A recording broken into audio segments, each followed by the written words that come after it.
ഈ ഈദിന് നമുക്കൊരു തലശ്ശേരി ദം ബിരിയാണി ഉണ്ടാക്കിയാലോ? അതും നമ്മുടെ ഷെഫ് ആബിദ റഷീദ് ഖാൻ്റെ കുറച്ച് ടിപ്സ് ഫോളോ ചെയ്തിട്ട്. ഇതൊരു മസ്റ്റ് ഐറ്റമാണ് കേട്ടോ, അസാധ്യ ടേസ്റ്റാണ്. So let start. So first step എന്ന് വെച്ചാൽ നമുക്ക് സവാള ഫ്രൈ ചെയ്തെടുക്കുക എന്നുള്ളതാണ്. ഇവിടെ ഞാൻ 3 സവാള നൈസായിട്ട് കട്ട് ചെയ്തെടുത്തിട്ടുണ്ട്. ഒരു ഫ്രൈങ് പാനിലേക്ക് 1 ഗ്ലാസോളം ഓയിൽ ആഡ് ചെയ്യുന്നുണ്ട്, പ്ലസ് 2 ടേബിൾ സ്പൂൺ ഗീയും ആഡ് ചെയ്യുന്നുണ്ട്. ഇതിലേക്ക് നമ്മുടെ സവാള ഇട്ട് നന്നായിട്ട് ഫ്രൈ ചെയ്തെടുക്കണം. ഗീ 2 ടേബിൾ സ്പൂണിൻ്റെ ആവശ്യമേ ഉള്ളൂ. ഓവർ ഗീ ആയിക്കഴിഞ്ഞാൽ ഭയങ്കര ഒരു മടുപ്പ് തോന്നും നമുക്ക്.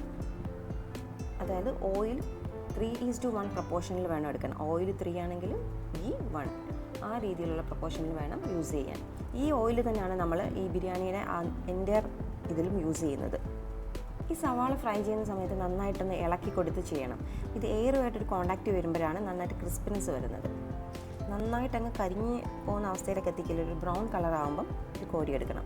ഈ സെയിം ഓയിലിലേക്ക് തന്നെ കുറച്ച് നട്ട്സും കിസ്മിസും ഇട്ട് ഫ്രൈ ചെയ്തെടുക്കുക. എന്നിട്ടിത് മാറ്റി വെക്കുക. നെക്സ്റ്റ് സ്റ്റെപ്പ് നമുക്ക് മീറ്റ് കുക്ക് ചെയ്തെടുക്കുക എന്നുള്ളത്. ഇവിടെ ഞാൻ ചിക്കനാണ് യൂസ് ചെയ്തിരിക്കുന്നത്. ഒരു 1.5 കിലോ ചിക്കൻ യൂസ് ചെയ്തിട്ടുണ്ട്. അത് കുക്ക് ചെയ്തെടുക്കണം.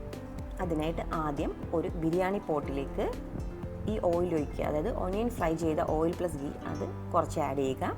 എന്നിട്ട് അതിലേക്കൊരു 2 മീഡിയം സവാള കട്ട് ചെയ്തത് ആഡ് ചെയ്ത് ഒന്ന് വഴറ്റിയെടുക്കണം. ഒരുപാട് ബ്രൗൺ കളറൊന്നും ആവണ്ട, ജസ്റ്റ് ഒന്ന് വഴണ്ടാൽ മതി. സവാള വഴണ്ട് വരുമ്പോഴത്തേക്കും നമ്മൾ ചിക്കൻ ആഡ് ചെയ്യണം. ചിക്കൻ ആഡ് ചെയ്ത് ഒന്ന് നന്നായിട്ടൊന്ന് ഇളക്കി കൊടുക്കണം. കുറച്ച് നേരം ഒന്ന് ഇളക്കി കൊടുക്കണം.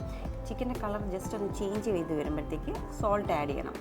കുറച്ച് സോൾട്ട് ആഡ് ചെയ്തിട്ട് ആവശ്യമുണ്ടെങ്കിൽ നമുക്ക് വീണ്ടും പിന്നെ ആഡ് ചെയ്യാം. എന്നിട്ട് നന്നായിട്ടൊന്ന് ഇളക്കി കൊടുക്കുക. എന്നിട്ട് ക്രഷ് ചെയ്ത് വെച്ചിരിക്കുന്ന ഇഞ്ചി, വെളുത്തുള്ളി, പച്ചമുളക് ആഡ് ചെയ്യുക. എന്നിട്ട് പച്ചമണം മാറുന്നത് വരെ ഇതൊന്ന് വഴറ്റുക. ഈ പച്ചമണം മാറുന്നതെന്ന് വെച്ചാൽ അതിൻ്റെ ഒരു സ്മെല്ലിന് വ്യത്യാസം വരും, നമുക്കത് മനസ്സിലാവും. എന്നിട്ട് 2 ടൊമാറ്റോ കട്ട് ചെയ്തത് ആഡ് ചെയ്യുക. ഇനിയാണ് ഇതിൻ്റെ മെയിൻ സ്റ്റെപ്പ്. ആദ്യം നമ്മൾ ഉള്ളി ഫ്രൈ ചെയ്ത് വെച്ചില്ലേ, അതിനകത്തുനിന്ന് കുറച്ച് സേവ് ചെയ്ത് വെച്ചിട്ട് ഗാർണിഷിങ്ങിന് വേണ്ടിയിട്ട് കുറച്ച് സേവ് ചെയ്ത് വെച്ചിട്ട് ബാക്കി ഉള്ളി ഇതിലേക്ക് ആഡ് ചെയ്യുക.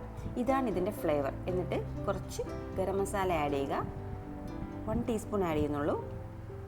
എന്നിട്ട് ഇതിലേക്ക് കുറച്ച് പുളിയുള്ള തൈര് ആഡ് ചെയ്യുക. ഒരുപാട് പുളിയല്ല, ഒരു മീഡിയം പുളിയുള്ള തൈര് വേണം ആഡ് ചെയ്യാൻ. ഈ തൈരിൻ്റെ വാട്ടറിലാണ് ഇത് ചിക്കൻ കിടന്ന് കുക്ക് ചെയ്യുന്നത്.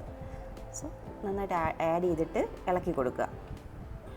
എന്നിട്ട് ഇതെല്ലാം കൂടി ഒന്ന് ഇളക്കിയിട്ട് മീഡിയം ഫ്ലെയിമിൽ അടച്ച് വെച്ച് 10 to 15 മിനിറ്റ്സ് കുക്ക് ചെയ്യാം. സോ ചിക്കൻ അവിടെ കുക്ക് ആകുമ്പോഴേക്കും നമുക്ക് റൈസ് കുക്ക് ചെയ്യാം. നെയ്ച്ചോറായിട്ടാണ് നമ്മൾ ചെയ്തെടുക്കുന്നത്. മലബാർ ബിരിയാണിക്ക് കൂടുതലും കൈമ റൈസാണ് യൂസ് ചെയ്യുന്നത്. എനിക്കും കൈമ റൈസാണ് ഇഷ്ടം. സോ ഞാൻ കൈമ റൈസാണ് എടുത്തേക്കുന്നത്. ഇത് സോക്ക് ചെയ്തൊന്നും വെക്കേണ്ട കാര്യമില്ല, നമുക്ക് അപ്പം തന്നെ യൂസ് ചെയ്യാവുന്നതേ ഉള്ളൂ. ആദ്യം ഒരു പോട്ടിലേക്ക് ഉള്ളി പൊരിച്ച ആദ്യത്തെ ഓയിൽ കുറച്ചുകൂടെ അത് ആഡ് ചെയ്യുക. ഇതാണ് ഇതിൻ്റെ ഫ്ലേവർ. കുറച്ച് വോൾ മസാലാസായ പട്ട, ഗ്രാമ്പൂ, ഏലക്ക എല്ലാം ഒരു 2 എണ്ണം വീതം ആഡ് ചെയ്ത് ഇനി കഴുകി ഊറ്റി വെച്ചിരിക്കുന്ന അരി ആഡ് ചെയ്യണം. ഞാനിവിടെ ഒരു 3 കപ്സ് റൈസാണ് എടുത്തേക്കുന്നത്. 1.5 കിലോ ചിക്കന് ഞാനിവിടെ ഒരു 3 കപ്സ് റൈസാണ് ഇവിടെ യൂസ് ചെയ്തേക്കുന്നത്. അത് നിങ്ങളുടെ റൈസ് കഴിക്കുന്നതിൻ്റെ ക്വാണ്ടിറ്റി അനുസരിച്ച് കൂട്ടുകയും കുറയ്ക്കുകയൊക്കെ ചെയ്യാം. ഈ അരി ആഡ് ചെയ്തതിന് ശേഷം നെയ്യിലൊന്ന് ഇത് റോസ്റ്റ് ചെയ്തെടുക്കുക. ഒരു 3 to 5 മിനിറ്റ്സ് ഒന്ന് റോസ്റ്റ് ചെയ്തെടുക്കണം. ഈ അരി ഇങ്ങനെ വിട്ട് വരും, സെപ്പറേറ്റഡ് ആവും. ആ സമയം വരെ ഒന്ന് ഫ്രൈ ചെയ്യണം. ഇതിലേക്ക് 6 കപ്പ് വെള്ളം ഒഴിക്കുക. അതായത് 1:2 പ്രപ്പോർഷനാണ്. 1 കപ്പ് റൈസ് ആണെങ്കിൽ 2 കപ്പ് വെള്ളം യൂസ് ചെയ്യണം. 6 കപ്പ് ഹോട്ട് വാട്ടറാണ് യൂസ് ചെയ്യേണ്ടത്. നമ്മൾ സോൾട്ട് ആഡ് ചെയ്യുക. ഫുൾ ഫ്ലെയിമിലാണ് ഇതിലേക്ക് തിളച്ച വെള്ളം ആഡ് ചെയ്യേണ്ടത്. വെള്ളവും അരിയും ഒരേ ലെവലിൽ എത്തുന്നൊരു അവസ്ഥ വരും. ആ സമയത്ത് നമ്മൾ എന്ത് ചെയ്യും, ഫ്ലെയിം കുറയ്ക്കണം. ഫ്ലെയിം കുറച്ചിട്ട് അടച്ചു വെച്ച് ഒരു 10 to 12 മിനിറ്റ്സ് കുക്ക് ചെയ്യുക. ഇടയ്ക്ക് വേണമെങ്കിലൊന്ന് തുറന്ന് നോക്കിയിട്ട് ചെക്ക് ചെയ്യാം ഇത് വെന്തോ ഇല്ലയോ എന്ന്. ഒരു റൈസിനനുസരിച്ച് കുറച്ച് വ്യത്യാസമൊക്കെ വരും. മീൻവെൽ നമ്മുടെ ചിക്കൻ ഒന്ന് വറ്റിച്ചെടുക്കണം. ചിക്കൻ വെന്ത് കഴിഞ്ഞിട്ട് അതിൻ്റെ ഗ്രേവി ചെറുതായിട്ടൊന്ന് വറ്റിച്ചെടുക്കുക. ഇഷ്ടമുള്ളവർക്ക് മല്ലിയില ആഡ് ചെയ്യാം. എന്നിട്ട് ടേസ്റ്റ് ഓക്കെ ആണെങ്കിൽ ഫ്ലെയിം ഓഫ് ആക്കുക. ഈ സമയം നമ്മുടെ റൈസ് കുക്കായിട്ടുണ്ട്. ഇനി നെക്സ്റ്റ് പരിപാടി എന്ന് വെച്ചാൽ ദം ഇടുന്നതാണ്. സോ ഈ ചിക്കൻ്റെ മേലേക്ക് നമ്മൾ കുക്ക് ചെയ്ത് വെച്ച റൈസ് ഇടുക. എന്നിട്ട് ഇതിൻ്റെ മേലേക്ക് ആദ്യം ഫ്രൈ ചെയ്ത ഓണിയൻ ഫ്രൈ ചെയ്ത ഓയിലുണ്ടല്ലോ അത് ആഡ് ചെയ്യുക. ഇതാണ് ഇതിൻ്റെ ഫ്ലേവർ. പിന്നെ 1 പിഞ്ച് ഗരം മസാല ഇടുക. എന്നിട്ട് ഫ്രൈഡ് ഓണിയൻസ്, നട്ട്സ്, കിസ്മിസ്, മല്ലിയില ഉണ്ടെങ്കിൽ അത് ഇടുക. കുറച്ച് മതി.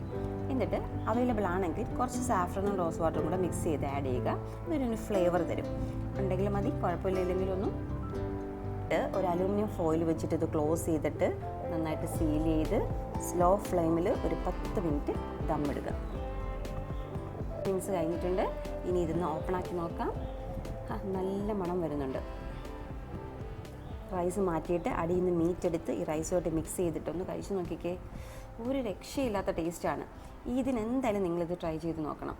ഒരുപാട് മസാലയൊന്നും ഇല്ലാതെ ആ ചിക്കൻ്റെയും റൈസിൻ്റെയും എക്സാക്ട് ഫ്ലേവർ നമുക്ക് കിട്ടും. ഈ സെയിം റെസിപ്പിയിൽ തന്നെ നമുക്ക് ബീഫ് ബിരിയാണി അല്ലെങ്കിൽ മട്ടൻ ബിരിയാണി എല്ലാം ട്രൈ ചെയ്യാവുന്നതാണ് കേട്ടോ. So it's me Fousiya Yusuf signing of.